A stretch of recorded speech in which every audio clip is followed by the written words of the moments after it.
Salam saudara, kita masuk Abam episode 727. Wanita usia 54 tahun menikah kalbar. Salam Pak Eras, Bapak Rohaniku. Saya sudah mengikuti Truth ID selama beberapa tahun lewat online karena saya berada di pulau lain. Saya ingin bertanya Pak, benarkah saya wanita yang hidup dalam luka batin puluhan tahun bisa pulih kembali dan karakter saya bisa diubah dengan seorang pendeta yang dituduh sesat? Setiap kali saya bertanya kepada Bapak Yahweh tentang apa yang ingin saya ketahui, Bapak Elohim Yahweh selalu menjawab lewat khotbah-khotbah Pak Eras. Ketika doa malam setiap Jumat yang saya ikuti lewat online, saya kadang sisipkan sedikit waktu berdoa sendiri kepada Bapak Yahweh. Herannya saat itu juga Pak Eras membahas topik tentang yang saya tanyakan kepada Bapak Yahweh. Pada mulanya saya pikir itu kebetulan. Tapi berulang-ulang terus sampai saya sendiri takjub. Ternyata apa yang dikatakan Pak Eras, Allah kita itu benar hidup. Saya sangat mempercayainya, saya juga sering merasakan pertolongan Tuhan. Benarkah Allah mau menjawab pertanyaanku melalui mulut seorang pendeta sesat seperti yang dituduhkan orang? Biasa di mimbar Pak Eras selalu berdoa, Bapa berbicara lewat mulut hambamu, dan saya yakin itu memang Bapak Yahweh yang berbicara. Kalau bukan Bapak Yahweh yang bicara, masa sih Pak Eras bisa dengar apa yang saya tanyakan kepada Bapak Yahweh dan Tuhanku Yesus? Kalau benar Pak Eras sesat. Masih sih lewat pengajaran Pak Eras, saya semakin mencintai Tuhan. Oh, masa sih lewat pengajaran Pak Eras saya semakin mencintai Yesus apapun yang dikatakan dan dituduhkan orang kepada Pak Eras. Kami yang sudah bertahun-tahun mengikuti Pak Eras akan lebih paham dan tahu. Kami mencintai Pak Eras setiap kali mengikuti ibadah atau apapun yang Bapak Eras sampaikan. Yang saya lihat hanya ketulusan dari seorang Bapak yang ingin membawa kami ke arah kebaikan dan kekudusan. Terima kasih Pak Eras, saya sangat bersyukur bisa bertemu dengan Truth ID. Doaku semoga Pak Eras dan keluarga juga seluruh hamba-hamba Tuhan GSKI Rehoboth selalu dalam lindungan Tuhan. Kami mencintaimu Bapak rohani kami. Oke, dari ibu usia 54 tahun Kalimantan Barat, tetapi tidak disebut namanya. Terima kasih, Tuhan memberkati ibu. Anak laki-laki usia 14 tahun pelajar dukungan. Salam Om Eras. Di kalangan media sosial nama Om Eras semakin menjadi-jadi saat ini. Saya hanya mau memberitahu kalau saya di pihak Om Eras. Terima kasih. Aduh, saya terharu deh. Ampun deh kamu nak. Tuhan memberkati kamu sayang. Amin. Umur 14 tahun kami dukung Om Eras. Aduh, lucu bener ya. Lucu tapi mengharukan. Wanita usia 32 tahun menikah satu anak. Om Gembala yang terkasih dalam Yesus. Om Eras, saya lalu pernah mengirim pertanyaan di Abam ini dan saya berterima kasih sudah dijawab dan dilayani oleh staf Om Eras yang sudah menghubungi saya dan menjadi tempat sharing saya sekarang. Dan saya semakin hari semakin kuat menghadapi masalah hidup. Sekedar cerita Om Eras, maaf saya utarakan di sini. Kalau baru 1 tahun ini ikuti Truth ID dan setia ikuti khotbah-khotbah dan kegiatan di YouTube Truth ID bahkan di Facebook dan WA Group. Karena saya selalu pernah berkirim WA Om Eras lewat Abam ini dan puji nama Tuhan saya sudah dihubungi oleh ibu yang staf Om Eras yang banget ramah dan saya sangat dikuatkan. Karena masalah keluarga saya yang mungkin banget berat menghadapi suami yang banget tidak masuk akal perlakuannya. Tapi puji Tuhan walau saat ini masalah itu masih tetap berlanjut, tapi saya makin kuat dan tidak seperti dulu lagi ketika saya belum mengetahui kebenaran yang sesungguhnya. Ini usia 32 tahun ya. Maaf Om Eras sekedar curhat. Ketika saya ikuti khotbah Om Eras, saya merasa banget tersentuh. sekian lama jadi Kristen, bahkan dari kecil saya bergereja, ajaran karismatik, tapi saya merasa kehidupan saya begitu-begitu saja. Ketika saya mendengar khotbah-khotbah dan ajaran mengikuti Truth ID, saya merasa seumur hidup saya sejak saya mengenal dunia dan kenal gereja, saya tidak pernah menemukan khotbah-khotbah, bahkan ajaran-ajaran seperti Om Eras. Maaf, saya bukan mau mengkultuskan Om Eras, tapi jujur saya merasa hidup saya berubah. Walau meski belum sempurna, masih kadang meleset. Tapi ketika saya ikuti Om Eras, saya merasa saya lebih merindukan Tuhan. Saya merasa lain seumur hidup saya. Saya hanya menganggap Tuhan itu tempat pelarian saat saya sudah susah ya. Saat saya banyak masalah, membuat Tuhan itu menjadi budak dalam memenuhi persoalan saya. Ketika ikuti khotbah Om Eras, pemahaman dan cara berpikir saya berubah. Dan baru saya menyadarinya. Kalau ikut Yesus itu menderita, banyak masalah. Harus setia kepada Tuhan. Sekolah kehidupan di dunia ini. Ikuti ajaran Om Eras, saya merasa saya berubah cara pandang hidup saya. Dan tidak pernah saya jumpai ada hamba Tuhan siapapun selama ini selain ini Om Eras. Ketika ikuti seminar Logos ya Om, yang Om Eras adakan, saya ikuti dengan setia. Memang dari awal sesi 1 agak kaget, bingung. Tapi ketika saya mengulang-ulang kembali mendengar dengan baik-baik dan minta hikmat Tuhan agar bisa paham kebenaran itu, saya mulai merasa sangat paham dan mulai memahami walau belum selesai seminar itu. Ada saat-saat tertentu ketika seminar itu sedang berlangsung, ada saat-saat di mana air mata saya tidak bisa dibendung karena saya mulai paham kebenaran ini. Om Eras ketika viral dan gempar saat-saat ini tentang ajaran Om Eras, banyak yang menuduh, banyak yang menghujat, mengata-ngatai Om Eras sesat.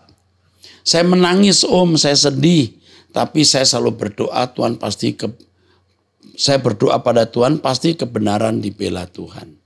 Dan saya juga sempat dibully oleh keluarga saya, teman suami saya, bahkan ada teman-teman yang lain, karena setiap hari bagikan postingan-postingan quote Om Eras di Facebook, video short Om Eras, dan YouTube Truth ID. Mereka sudah tahu itu saya pengikut Om Eras dan sempat mereka menghina saya dan menganggap saya ikut-ikutan sesat. Saya menangis tapi selalu ingat kata Om Eras, diam. Bahkan sempat ada yang mengata-ngatai saya dengan sengaja menghina saya dan mengatakan, waduh, ini sih pengikut Erastus dengan dada tidak sopan. Om Eras, saya selalu berterima kasih karena saya berubah ketika ikuti khotbah-khotbah Om Erastus dan ajaran-ajaran kebenaran yang Tuhan yang diajarkan Om Eras. Saya makin rindu Tuhan, cinta saya pada Tuhan lebih besar dan lebih lagi ketika hadapi masalah berat yang saya hadapi. Saya lebih menyadari bahwa di dunia ini hanya sementara. Dunia ini bukan rumah saya, bahkan saya tidak boleh mengingini apapun di dunia selain Tuhan. Doakan saya Om Eras, agar lebih setia ikut jejak Yesus, berkarakter Kristus, belajar memperagakan hidup Yesus dalam hidup setiap kejadian hidup saya. Memang susah harus menyakiti daging, tapi saya mau menang agar saya bisa ketemu Yesus di LP3. Ketemu Tuhan Yesus di LP3. Terima kasih sekali Om. Teruskan beritakan kebenaran, saya mendukung Om Eras. Dan Tuhan pasti di pihak orang benar. I love you Om Erastus, Bapak rohaniku. Walau belum pernah ketemu Om Eras, tapi saya bahagia punya Bapak rohani, walau hanya lewat online media saja. Saya mendengar khotbah-khotbah Om Eras. Tuhan berkati, terima kasih Om Eras. Wah, luar biasa ya. Usiamu 32 tahun, sudah menikah, punya anak ya. Maju terus nak, kamu akan disertai Tuhan juga ya. Oke. Ibu rumah tangga usia 57 tahun. Salam Pak Eras, kekasih Allah. Saya mencoba untuk mengurai pemahaman saya tentang Yesus Juru Selamat. Mohon koreksi kalau salah. Bukankah Yesus sudah dirancang Bapak Yahweh menjadi juru selamat sejak kandungan perawan Maria?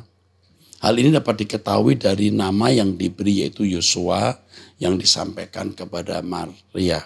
Setelah menunggu sampai usia dewasa, barulah dideklarasikan oleh Bapak Yahweh pada waktu Yesus dibaptis. Bapak Yahweh mengutus anaknya yang tunggal dilatar belakangi dari kegagalan Adam. Adam bisa jatuh dalam dosa karena tidak dipenuhi roh Bapa. Berbeda dengan Yesus yang kepenuhan roh Bapa. Sehingga tidak tertarik lagi dengan tawaran dunia dosa. Yesus percaya 100% Bapa menyertai setiap langkah hidupnya. Sampai pada puncak penyalipan. Sisi kemanusiaan Yesus, kemanusiaannya muncul. Karena di titik terendahnya seolah-olah Bapa tidak turun tangan menolong. Hingga keluarlah pernyataan, Bapa mengapa kau tinggalkan aku? Peristiwa Yesus mati di kayu salib ini pun sudah dalam rancangan Bapa. Tanpa penyalipan maka tidak ada penebusan dosa. Terima kasih Pak Era, saya tunggu koreksinya. Masih awam dalam pemahaman. Ini kalau kamu murid saya kasih nilai A+. Ini benar banget. Sampai nama juru selamat Yosua Hamasia pun Bapak yang beri. Memang di Alkitab Perjanjian Lama dikatakan berulang-ulang aku Yahweh, juru selamat. Tidak ada yang lain kecuali aku. Tetapi yang melaksanakan penyelamatan itu Yesus. Yesus sendiri yang diberi nama Yosua oleh Bapa. Yesus sendiri yang berkata bahwa anak tidak bisa berbuat apa-apa tanpa Bapa. Bukan hanya satu ayat. Jadi kalau ada seluruh pasal itu berulang-ulang dikatakan. Jadi jangan hanya melihat satu ayat ya. Berulang-ulang. Dan di dalam Kisah Rasul 2 ayat 22. Ini ayat mesti dibaca ya supaya yang lain juga mengerti ya. Kisah Rasul pasal 2 ayat 22. Hai orang-orang Israel, dengarlah perkataan ini. Yang aku maksudkan ialah Yesus dari Nazaret, seorang yang telah ditentukan Allah. Tuh, tadi Anda juga katakan itu. Dan yang dinyatakan kepadamu dengan kekuatan-kekuatan dan mujizat-mujizat dan tanda-tanda yang dilakukan oleh Allah dengan perantaraan Dia. Jadi Yesus hanya perantaraan, yang melakukan itu Bapa. Ini bukan berarti lalu kita tidak menghormati Yesus. Yesus manusia yang sempurna yang hidup dalam ketertundukan kepada Allah Bapa. Yang karenanya Bapak bisa mempercayakan kuasanya kepada Dia. Oke. Ini dari pria dengan inisial ES. ES ini Erastus Sabdono atau Edwin Simorangkir. Ya. Usia 64 tahun menikah. Pertanyaannya begini, Anda sehat? Ada apa sebenarnya dengan diriku? Waduh, ini maksudnya apa ya? Mau ngeledek saya kali gitu. Ya. Begini nak, kau pasti orang muda nih yang ngomong ini kayaknya. Saya ini sudah umur 64 tahun. Hari ini saya memimpin sekolah, gereja, sinode. Saya juga punya banyak kegiatan lain. Kamu mesti dekat saya, bisa melihat hidup saya setiap hari. Baru kamu tahu bahwa saya bukan orang yang tidak waras. Ya. Jadi kalau bullying orang itu gila, pikun, wah macam-macam, bahkan kata-kata kasar. Ya mungkin bisa membuat gambaran di otak kamu, di pikiran kamu, wah ini era sudah gila ini. Nah kalau kamu di samping saya, kamu akan memandang beda. Ya, sebenarnya kalau kamu mendengarkan khotbah saya, lalu kamu mendengarkan jawaban-jawaban dari Abam, kalau punya nurani, kamu bisa melihat manusia model apa saya. Waras enggak manusia ini? Ya. Oke. Dari wanita usia 51 tahun. Salam Om, seperti Tante berterima kasih karena Om mengizinkan Tante pergi melayani di Bandung. Saya berterima kasih Om karena saya dapat bertemu dengan firman Tuhan disampaikan Tante. Ini maksudnya istri saya kali ya. Ini berterima kasih karena istri saya khotbah di Bandung. Om baru saja bilang kita bertemu, tapi Tante juga mewakili Om bertemu saya. Terima kasih. Waktu Tante Eras sampai di GSKI New Life Bandung, saya peluk Tante Om. Saya senang sekali. Saya menitipkan surat yang Papa kirim sekitar 30 tahun lalu. Waktu Papa masih giat-giat menginjil, sekedar supaya dilihat Om. Mungkin Om masih ingat. Dulu Papa membuatnya dengan menggunakan mesin tik dan membagi-bagikannya seusai ibadah di Jakarta atau dimanapun beribadah. Papa juga dianggap dan dibilang sesat dengan pengajaran dan traktatnya tentang Yesus anak Allah. Itu Om. Bahkan Papa pernah dibawa ke sebuah ruangan di gereja dengan menarik kerah baju Papa karena membagikan berita bahwa Yesus anak Allah. Banyak kekurangannya memang Om. Karena saya dan Papa hanya khusus Alkitab tertulis waktu itu. Penjelasan tentang logos yang Om jelaskan sekarang lebih dalam dan jelas lagi dari yang Papa saya ajarkan. Terima kasih Om, damai sejahtera Allah kiranya senantiasa menyertai Om. Kita semuanya amin. Surat edaran pernyataan tentang sikap logos. Oh, terima kasih. Perlu diketahui bahwa kita diam saja ya. Ibu usia 51 tahun, mungkin Papa udah meninggal ya. Sudah di surga, pasti sudah di surga. Pasti sudah di surga. Tuhan memberkati. Wanita usia 51 tahun. Saya menerima surat ini dari oknum. Oh, surat edaran tadi maksudnya ya. Surat edaran tadi dari wanita ini. Bapak Gembala saya mengikuti pengajaran Pak Eras sejak 2010. Dan hingga saat ini belum pernah saya mendengar secara pribadi pengajaran Pak Eras yang membuat saya bingung. Saya merasa terberkati dan mengubah hidup saya dalam proses pergumulan hidup saya. Apa yang harus saya sikapi dari edaran ini? Oh, maksudnya begini, Bapak Gembala, maksudnya Pak Eras, saya sudah ikuti ajaran Pak Eras dari tahun 2010, tidak ada yang membuat saya bingung, saya diubahkan. Lalu ada edaran, saya tidak mengarsipkan edaran, itu saya kirim ke Pak Eras langsung, lalu saya buang. Ya, orang bisa buat apa saja ya.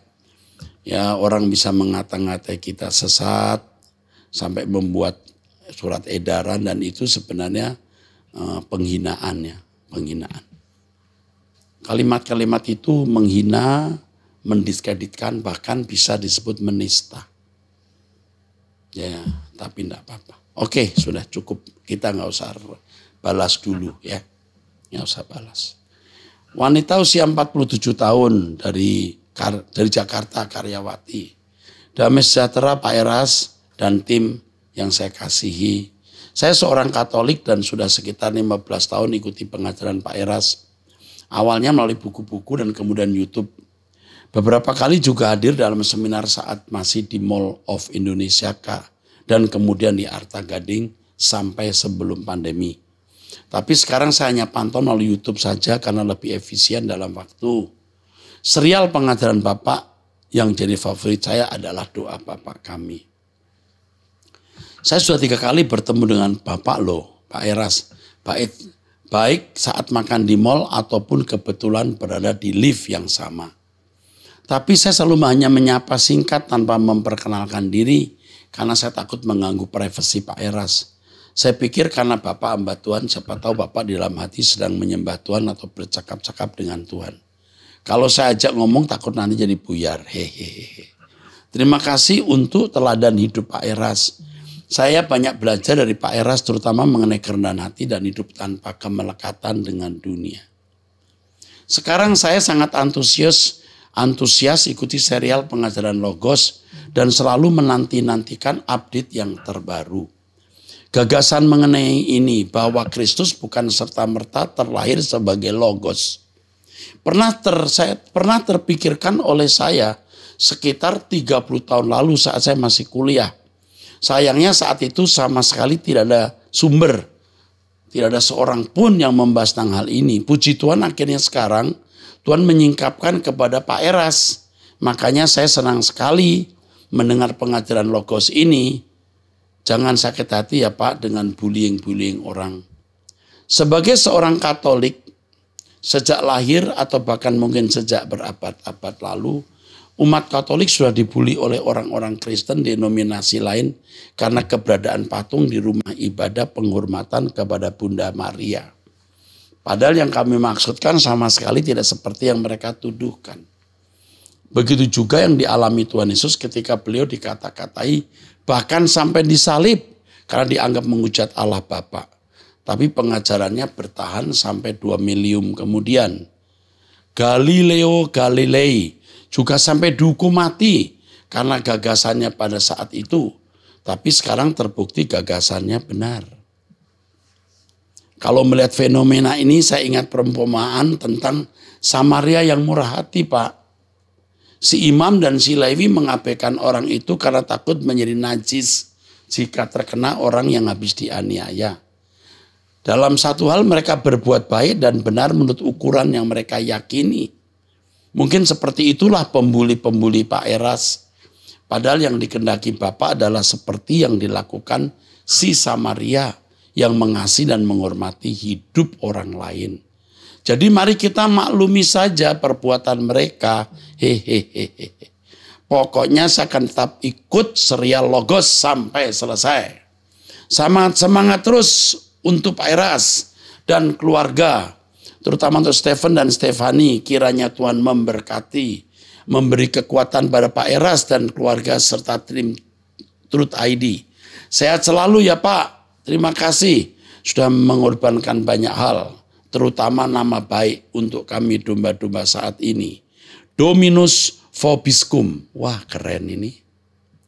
Ya, terima kasih ya, Anda telah memberikan penguatan kepada saya. Ini membahagiakan ya. Ternyata banyak orang yang diberkati sehingga saya tidak sendiri. Oke. Luar biasa ya. Seorang Katolik. Ya, puji Tuhan, kita juga harus dewasa rohani. Jangan merasa diri sudah benar ya. Saudara-saudara dari Katolik pun juga ternyata ya diberkati dan mengakhiri dengan tulisan Dominus vobiscum, artinya Tuhan bersama kita. Dominus vobiscum. Oke. Sekarang saya mau teruskan ya. Ini nomor ini tolong ada berikutnya ini dihubungi saja.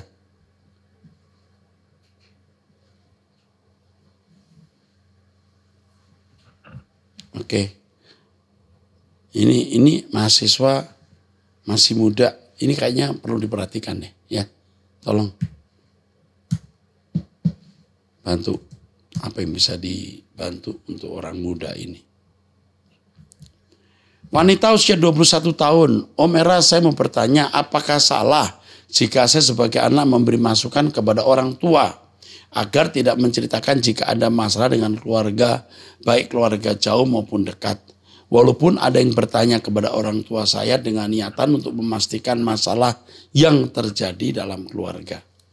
Karena orang yang ingin memastikan itu telah mendengar masalah tersebut dan mendapat beberapa omongan yang tidak benar terkait dengan masalah itu dari salah satu keluarga kami. Orang tua saya berniat ingin klarifikasi masalah tersebut. Oke. Yang perlu saya beritahu adalah memberi nasihat kepada orang tua salah. Tetapi kalau untuk memberikan masukan terkait dengan kasus kamu, sebaiknya masih diberi masukan. Tetapi orang tuamu belum tentu salah, nak. Ketika orang minta klarifikasi, orang tuamu tidak bisa, enggak usahlah, diam aja. Jika hal itu perlu klarifikasi, harus diklarifikasi. Dan kamu harus memberi kebebasan kepada orang tuamu dan menghargai kebijaksanaannya. Memberi masukan boleh, tapi tetap harus menjunjung tinggi otoritas, kewibawaan, privasi, kemandirian, dan kebijakan orang tua. Ingat, jangan berhenti memberi masukan dengan cara yang bijaksana. Tapi juga jangan lupa memberi kemandirian dan menghormati memberi kemandirian kepada orang tua dan menghormati kebijaksanaannya. Tuhan memberkati. Amin. Salam Pak, ini pria usia 41 tahun. Terima kasih Pak atas kebenaran yang disampaikan selama ini dengan hati yang tulus. Lebih lagi seminar Logos yang membuat kita semakin mencintai dan meneladani kehidupan Kristus. Melihat dan mencermati penjelasan-penjelasan Pak Era selama ini dengan penekanan yang selalu Bapak katakan kembali ke Alkitab dan didukung dengan bahasa aslinya, maka saya menyimpulkan bahwa banyak sekali ayat-ayat yang diterjemahkan tidak sesuai dengan bahasa aslinya, yang akhirnya tidak memberikan pesan atau arti yang sesungguhnya, justru mengakibatkan kesesatan pemahaman. Untuk ini saya mohon Pak Eras dalam hal ini Sinode GSKI agar membuat terobosan baru untuk mencetak dan menerbitkan Alkitab dengan terjemahan yang jujur sesuai dengan bahasa aslinya. Paling tidak langkah pertama untuk kami para pecinta suara kebenaran. Mohon dengan sangat hal ini dipertimbangkan. Why. Terima kasih. Saya akan mempertimbangkan satu hal dan ini masukan, tolong catat. Ada beberapa ayat yang harus diluruskan atau diterjemahkan ulang dengan lebih bijak. Dan itu mungkin menjadi kumpulan. Paling tidak itu dulu. Tapi kalau menerjemahkan Alkitab mungkin pekerjaan yang sangat besar. Tapi ada beberapa penjelasan tentang beberapa ayat Alkitab yang harus direvisi. Itu bukannya Alkitab bahasa Indonesia. Alkitab bahasa Inggris juga seringkali diterjemahkan dari perspektif doktrinnya. Sehingga tidak original lagi. Tapi tidak akan merusak berita utama. Berita utama itu Yesus adalah juru selamat. Itu tidak boleh dirusak. Yesus adalah Tuhan. Itu tidak boleh dirusak. Yesus adalah Allah, ya. Dalam arti bukan Yahweh, ya. Tuhan memberkati. Haleluya.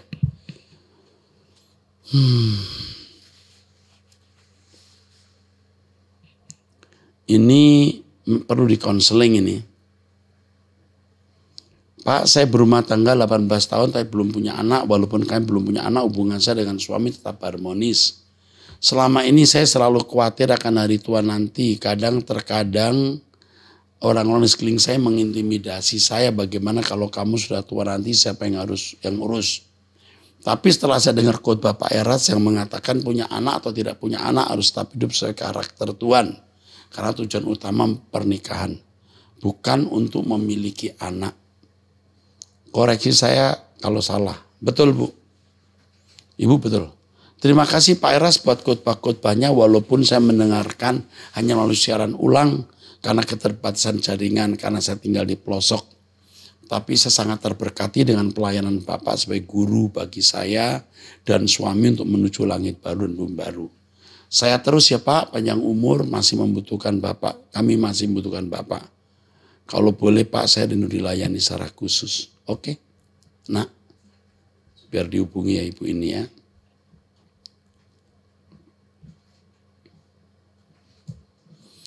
Dari wanita usia 28 tahun.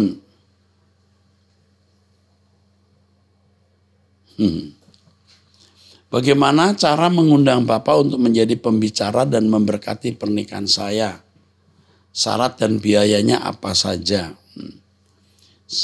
Kalau di gereja kami itu ada banyak pendeta yang memberkati pernikahan karena saya terlalu banyak tugas dan saya sering tidak bisa. Mengenai biaya, kami tidak pernah menarik biaya. Bahkan kami menolong bagi jemaat yang tidak mampu. Kami sediakan ruangan gereja maksudnya. Kami hiasi, pengurus datang tanda tangan dan lain-lain. Dan tidak perlu dibayar, tidak membayar apa-apa. Jadi kalaupun saya diundang suatu hari, pemberkatan nikah atau apa, tidak perlu ya. Tidak perlu dibayar. Itu saja jawaban saya. Sampai ketemu, Tuhan memberkati.